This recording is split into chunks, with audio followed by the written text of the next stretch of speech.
Your news first. In the ongoing crisis at the Guam Memorial Hospital, while the governor's office says they are actively seeking solutions to their debt crisis, more and more vendors and bills are being left unpaid. Meanwhile, the governor's office says they've identified a potential candidate for the hospital's CEO position.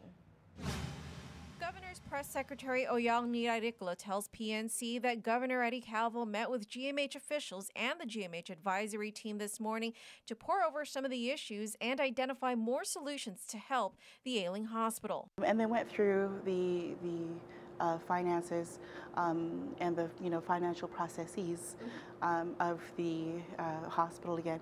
And the governor wants to make sure that they really get in and figure out what issues are costing GMH money, and where they can cut back on costs, and where they need to move forward in being aggressive in collecting money. But while the governor meets with hospital staff and advisors, their bills continue to pile up. It's part of an ongoing crisis at the hospital.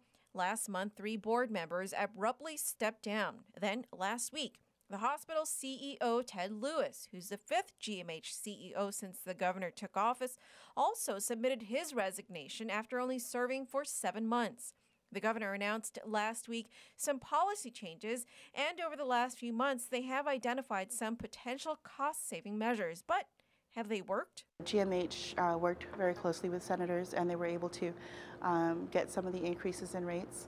Those bills are only just starting to come out now, so I'm not quite sure. I don't think we have a good measurement yet.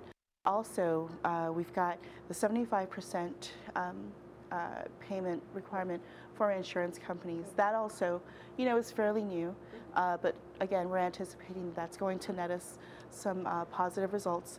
I know that they're working with fiscal to look at where we might be paying a little more than we should be for certain services, or where there was some oversight.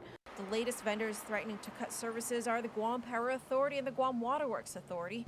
For water, spokesperson Heidi Bellendorf says GMH has until tomorrow by 5 p.m. to make their balance current or face disconnection by Thursday morning.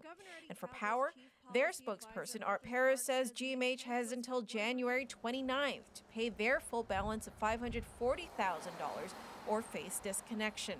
Both agencies have said that partial payments will not be accepted.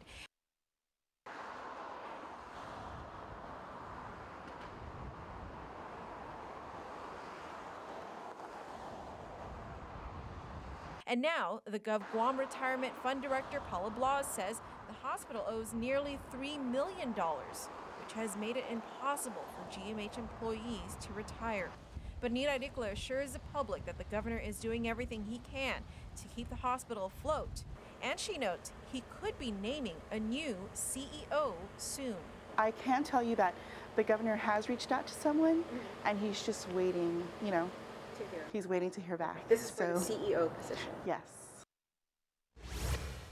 Both GPA and GWA say that as of today, GMH has not made any payments toward their utility bills.